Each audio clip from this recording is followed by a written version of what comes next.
This is Cerebral Cinema. Movies of the mind.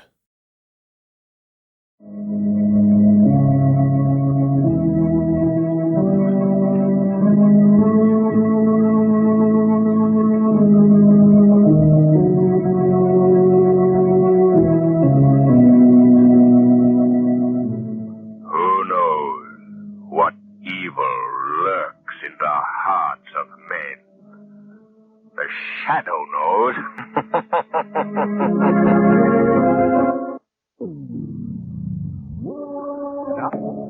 The shadow, mysterious character who aids the forces of law and order, is in reality Lamont Cranston, wealthy young man about town.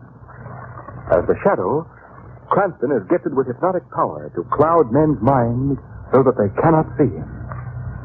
Cranston's friend and companion, the lovely Margot Lane, is the only person who knows to whom the voice of the invisible shadow belongs. Today's story, The Voice of Death.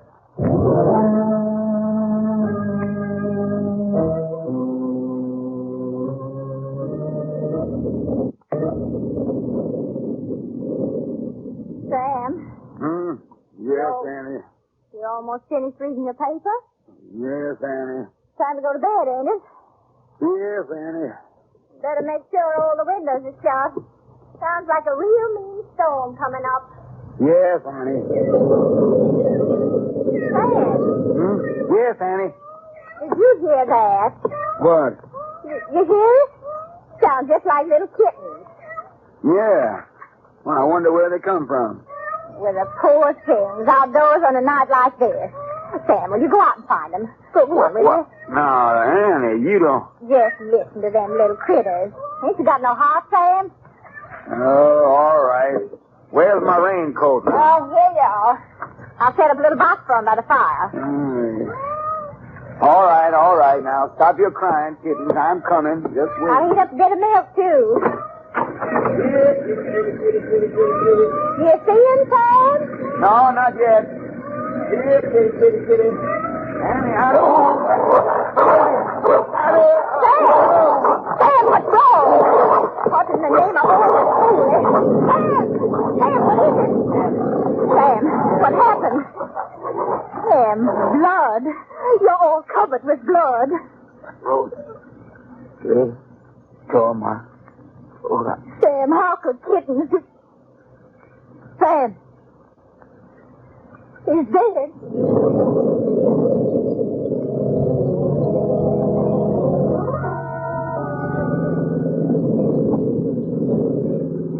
Well, I must say, Lamont, that we picked a fine day to go visiting. You want no secret, Margot? I'm your man. This whole thing is just an effect. Huh? A fact, eh? People always look for a mysterious atmosphere in the Louisiana bayou, so Mother Nature very obligingly provided for them. Oh, I see. Well, I must say that sunshine wouldn't make a great deal of difference. I don't see how I could ever penetrate those moss-laden trees. Much further to go, Lamont? I don't think so. Arthur told me the house was exactly 5 miles from that last bridge. Why in the world would anyone want to live way off like this? Well, the house has been in Arthur Whittington's family for many, many years. And Arthur, being a rather peculiar chap, I don't suppose it bothers him in the least. Oh. Well, forgive me for appearing dull, but I don't get it. Well, Margaret, it's a long story. It began in college when we took a medical course together. I guess I was the only person in the whole school who really understood him. Well, why was that? Well, Arthur was a brilliant student, but he was also a highly sensitive lad, always imagining that people were making fun of him, laughing at him behind his back. Was there any reason for that? Well, yes, there was. It was his voice. He had the harshest sounding voice I'd ever heard. It cracked, it rasped, it did everything that a voice shouldn't do. Really? In fact, it was his voice that made him leave medical school. I don't follow you, Lamont. Well, it all happened one day in class. Arthur had prepared a paper, an excellent paper that he had to read aloud to the student body. I can see him now, nervously getting to his feet, fumbling with the paper, then clearing his throat. Thank you, Professor. I have the paper ready. I will now read some facts that I have prepared that are based on my findings of diseases of the heart. As we all know, diseases of the heart may be classified in two main groups. One, diseases of the valve. One, diseases of the valve.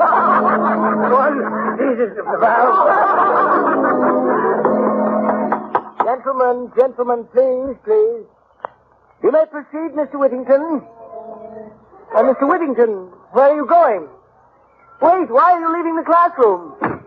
Well, he threw down his paper and walked right out of the room.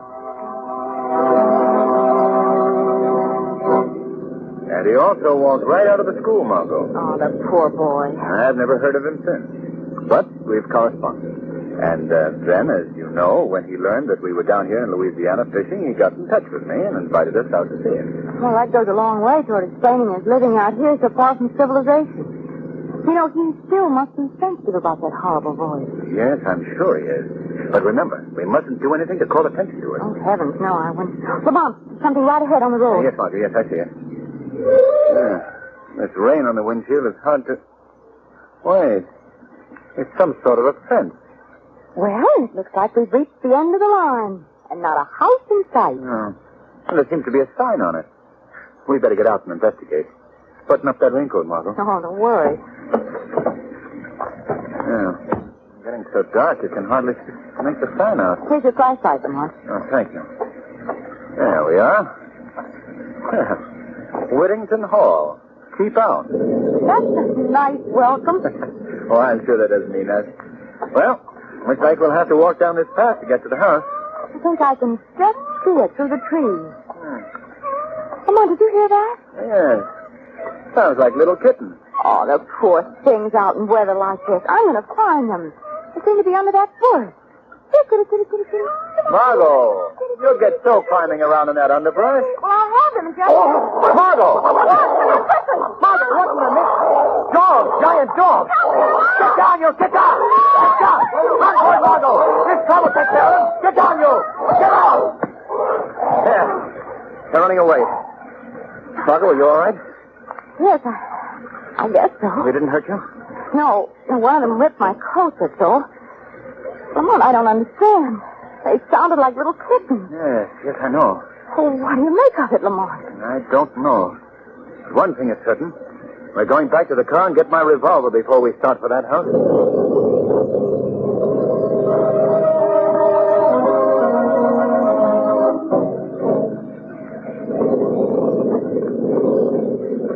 Lamont, I've never seen such an eerie-looking house in my life.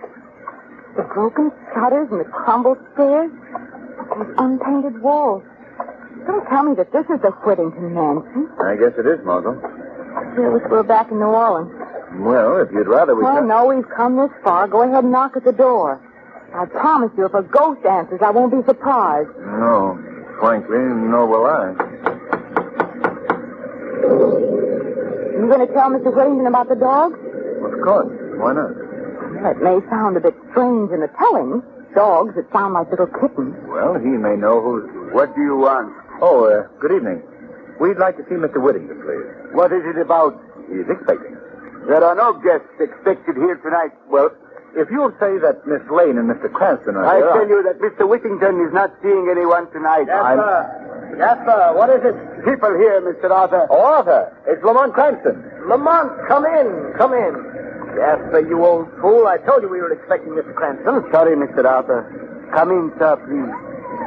Well, Lamont, I'm glad you were able to come. It's good seeing you again. Well, thank you, Arthur.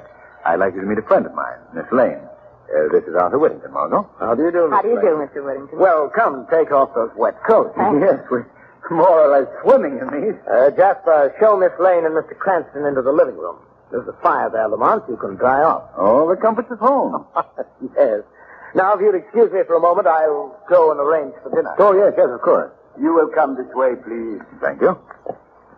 Lamont, this place is just as scary inside as it was outdoors. Yes, I see what you mean. These musty walls and that worn furniture. The candles and old-fashioned lamps. I don't understand how anyone can live here. There's something else that's more difficult to understand, Margot. What do you mean? That man that greeted us was Arthur Whittington. But it was not Whittington's voice.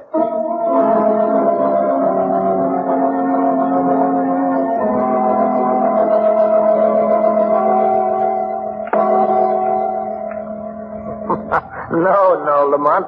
I saved this wine for special occasions. Very special occasions. Well, we're flattered. I suppose my mode of living is a bit mystifying to you, Miss Lane. Mystifying? Well, my staying here in the wilderness, in a house that's almost in ruins, living alone with just the servants. Well, I think it might have its advantages, too. Well, I'm glad to hear you say that. Some people might not understand. I must say, though, Arthur, for a man who's roughing it, you set a highly civilized table. Well, I'm like a Britisher in the tropics, I guess. I still like to name Master. Master Arthur. What is it, Jasper?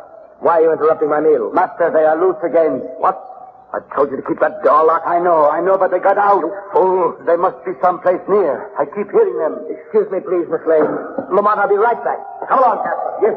Oh, don't mind us.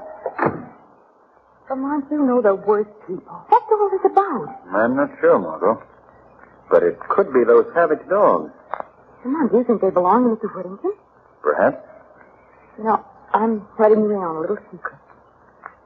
I wish we could leave here. Well, why, Margot? Well, the way Arthur Whittington acts, the way he talks, the way he looks at you. I don't know, it just sends shivers up my back. But we can't leave now. Not until the storm is over, at any rate. Oh, I suddenly wish that we'd never... Lamont, do you hear that? Yes. That same sound. They're near the house this time. Why should we have such beasts around here? And how did they get the voice of a cat? That's something we'll find out when Arthur returns. I'll just go... What was that? It was a human voice. It sounded like it came from someplace here in the house. Yes. Oh, I don't like this place, Lamont. When he comes back, I think you should ask for an explanation. I think we should know about those dogs and that man, too. Yes, when Arthur returns... I have returned, Lamont. I didn't hear you come in. What was that about? My returning, Lamont? Well, Arthur, both Margot and myself are very curious to learn something about two giant dogs that we encountered on our way in here. Yes? What about them? Well, we wondered just how it was possible that these huge animals had the vocal cords of tiny kittens. Oh, Lamont. I shouldn't have given you that last glass of wine. No, but it's true. I saw and heard them, too. Oh, now come, Miss Lane. I'd say your imaginations were working overtime. Who is that, Arthur? What? Oh, what are you talking about? Here? That voice. Someone in this house. Arthur, we've got this. Yes, I know. Now that you've heard him, I'll have to explain his presence. Well, who is it? Why did he cry out like that? Miss Lane, that was a cousin of mine, Frank Harper. He's in one of the rooms off this corridor. He's locked in that room because he's not right mentally. Oh. I'm sorry you had to learn about this. Family skeletons are never very pleasant topics. Harper? Yes, you see, my dear cousin Harper. I've gotten free of my shell at last. Oh. And now I'm here. Do you hear me? No, I won't. Help me, you two. Help me. He can't keep me here like this. Fool, get back to your room. No, let me go. Take it easy, Arthur. I must handle this my own way. Don't let him send me back. Help me. Shut up, you fool. Come in here with me. No. Lamont. Oh, Lamont, that was horrible. Yes, and it was also very revealing. What do you mean? The voice of that man Harper is the same one that used to belong to Arthur Whittington.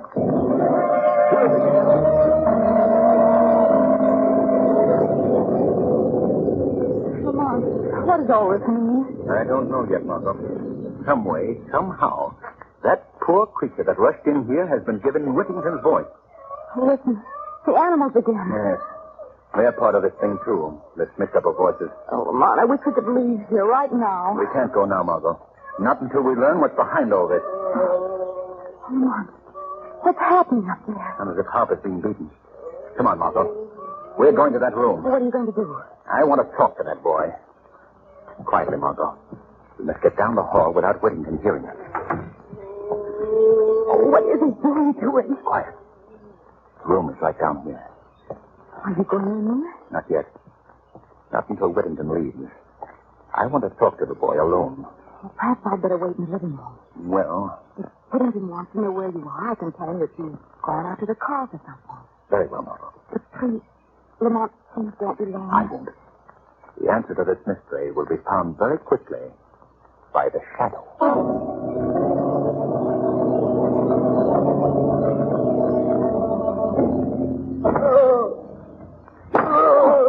That'll teach you not to go running around this house.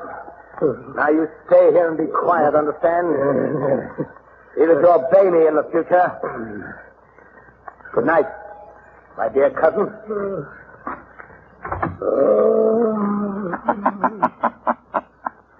Harper.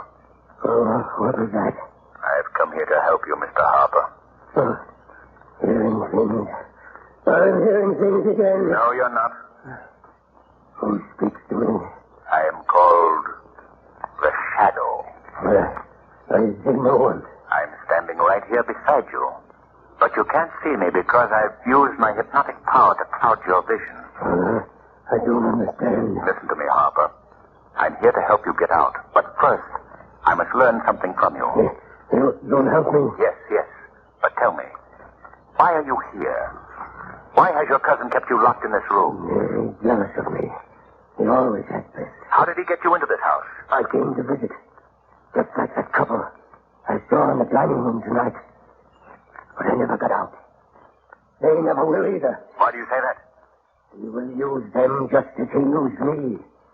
For his devilish work. Why was your cousin jealous of you? My voice. Yes? What about your voice?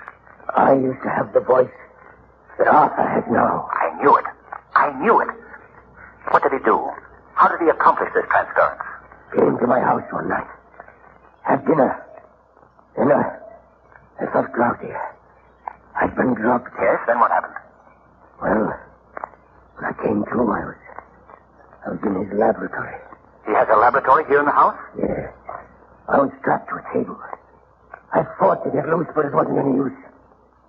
Then he clamped an ether cone on my face. I passed out. And when you came to? When I came to, it must have been days later. I had his voice, this horrible voice of his, and he had mine. And you've been kept prisoner here ever since? Yes, always in the cell. In the same cell. Even the dogs get out, those savage dogs that gave the voices of little kittens. Oh, I see. That accounts for the dogs. Well, I promise you this, Mr. Harper. You shall be free to leave this cell of yours after tonight.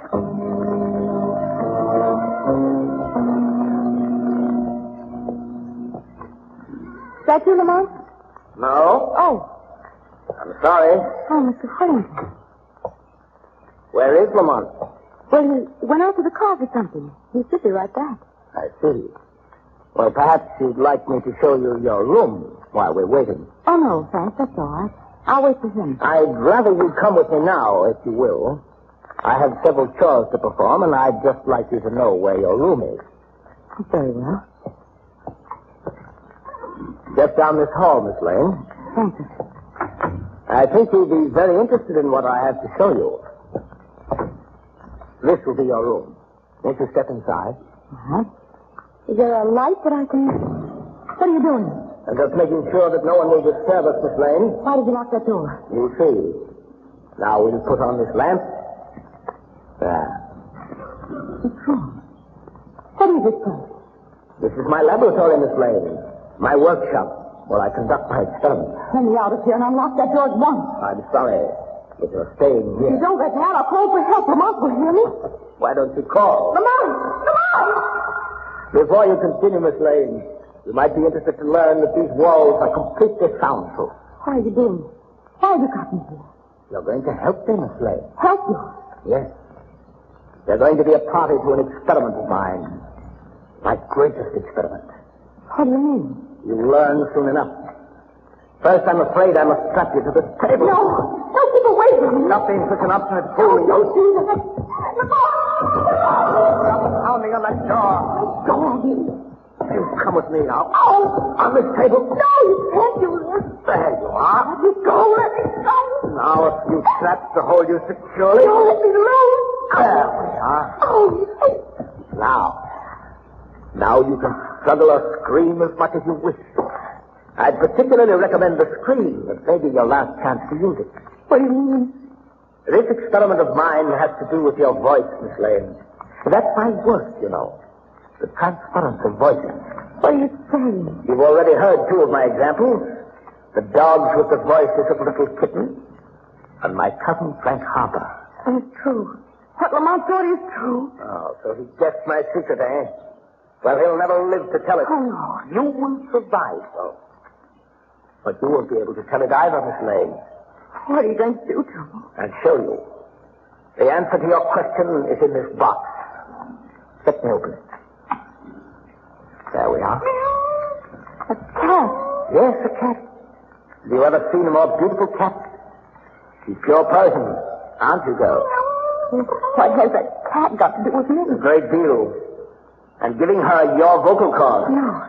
No, you don't know what you're doing. You're mad. Not at all. I merely have a great hatred, Miss Lane, for the entire human race. They ruined me. Their heartless cruelty blighted my entire life. But animals, you're different. Aren't you, my little pet? No, you can't mean what you say. But I do. Lady knows that, don't you, girl? She knows that after tonight, we'll be able to converse. Be able to tell one another all the things that we've kept stored up. You can't do this. And you, Miss Lane, as befits your sex, you will have the vocal cords of a cat. No. No. Now I think we can proceed with these. No, keep away. Keep away. There will be no pain. This ether will take care of that. Are you ready? No, please. No, she isn't ready, Mr. Whittington. Who's that? Who spoke? I spoke to you. Who are you? I am called the Shadow. Don't try to find me. I've made myself quite invisible to your eyes. What are you doing here? Why are you interrupting my work? I've come to put an end to your work. I'm here to free that young woman. Oh, no, you won't. I'm not frightened by someone I can't even see. Put down that ether. I'm going ahead with my work. No. You may not be able to see me, Mr. Whittington, but I think you'll feel this. Why, you... Now I'm releasing this girl, and then I'm holding you until I can get the police out here. They'll be very interested in your experiment. You think you can keep me here, do you? The light. Put up the light. Now, Mr. Shadow, I am invisible too, and I'm getting out of here right now. Stop it. He's going through those trees and Come back here, Whittington. Come and get me, Shadow. Come on, Margot. He's not getting away. There he is crossing the lawn. Evidently trying to get to our car. Look, Margot. Those two figures running after Whittington. It's the dog, the giant dog. They're chasing him, Lamont. Oh, they're trying to... Oh, Lamont, do something for it. I'm doing something for you, Margot. There's nothing about you. Quick, back to the house. Oh, they're coming after Lamont. I'll never say. All right, you stand still, Margot. Don't move. I'll take care of it.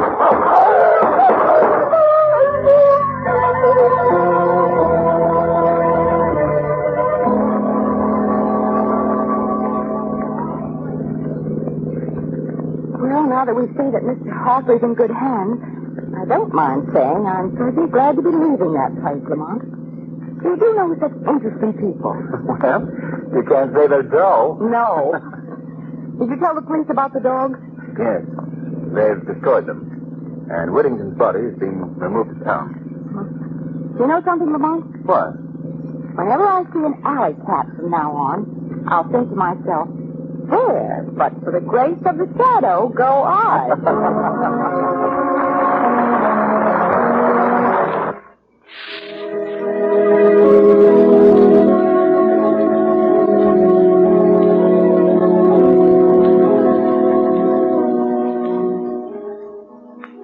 Today's program is based on a story copyrighted by the Shadow magazine. The characters, names, places, and plot are fictitious.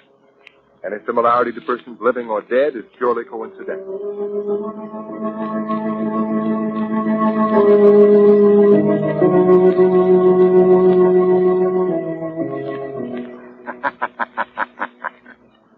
The weed of crime bears bitter fruit. Crime does not pay. The shadow knows. Cerebral Cinema hopes you have enjoyed this movie of the mind.